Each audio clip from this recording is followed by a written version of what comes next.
بسم اللہ الرحمن الرحیم۔ آج کا سوال طہارت کے حوالہ سے، غسل کے حوالہ سے، اگر کوئی آدمی اپنے زیر ناف یا بغل کے بال صاف کرے، اپنے بالوں کو مونڈے، کیا بال صاف کرنے اور مونڈنے کے بعد اس کے لیے غسل کرنا ضروری ہے، یا بغیر غسل کیے وضو کر کے نماز پڑھ سکتا ہے، قرآن کی تلاوت کر سکتا ہے؟ اس کا شرعی طور پر حکم کیا ہے، یا اس کے لیے نہانا ضروری ہو چکا ہے؟ وہ آدمی جو اپنے زیر ناف بالوں کو صاف کرے یا اپنے بغلوں کے بالوں کو صاف کرے، اس کے لیے نہانا ضروری ہے یا نہانا ضروری نہیں ہے؟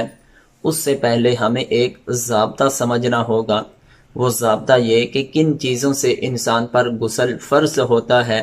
میں برکت کے طور پر ہدایہ کا متن تلاوت کرتا ہوں کہ جس کے اندر یہ ذکر کیا گیا کن چیزوں سے انسان پر غسل فرض ہوتا ہے، اور جب ہم اس متن کو پڑھیں گے تو پھر ہمارا یہ مسئلہ روز روشن کی طرح واضح ہو جائے گا کہ زیر ناف بال صاف کرنے کے بعد، بغلوں کے بال صاف کرنے کے بعد انسان کے لیے نہانا ضروری ہے یا نہیں۔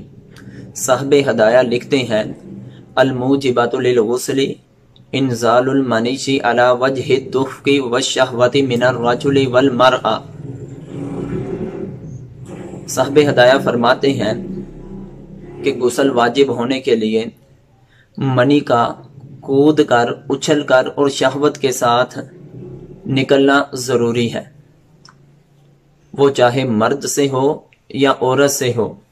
پھر آگے مزید بتاتے ہیں، حالت النوم والیقظۃ، وہ سوئے ہونے کی حالت میں ہو یا بیداری کی حالت میں ہو۔ انسان سویا ہے، اس وقت انسان کو اس طرح منی نکلی ہے یا بیداری کی حالت میں نکلی ہے، جس طرح بھی ہو انسان پر غسل فرض ہو جاتا ہے۔ یعنی مطلب کیا کہ سونے کی حالت میں احتلام ہوا تو انسان پر اس کو اس صورت میں علم ہو یا نہ ہو کہ منی شہوت کے ساتھ کود کے نکلی ہے یا نہیں، اس نے اپنے جسم پر تری کو پایا تو اب اس پر حکم جاری ہو جائے گا، اس بندے پر غسل فرض ہو جائے گا۔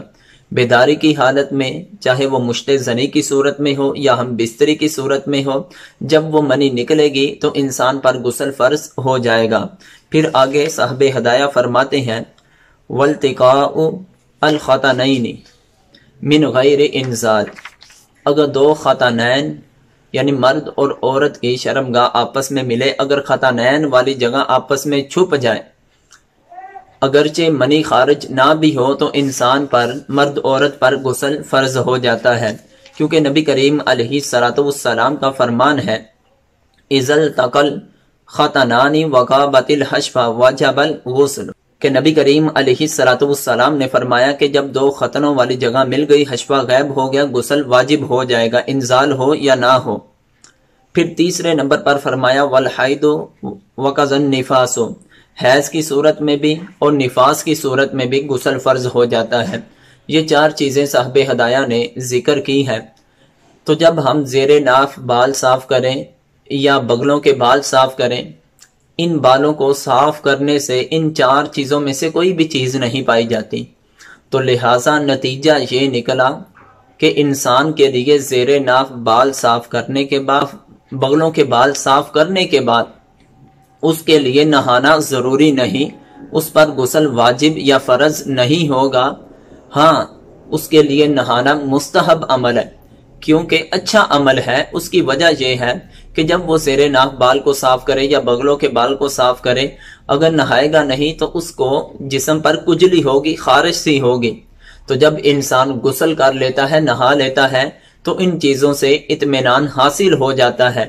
تو لہٰذا زیر ناف بال صاف کرنے کے بعد انسان کے لیے نہانا فرض نہیں بلکہ ایک مستحب عمل ہے۔ اگر نہ بھی نہائے گا تو بندہ بغیر نہائے وضو کر کے نماز بھی پڑھ سکتا ہے، قرآن کی تلاوت بھی کر سکتا ہے، بشرط یہ کہ اس آدمی پر غسل فرض نہ ہوا ہو۔ واللہ اعلم ورسولہ۔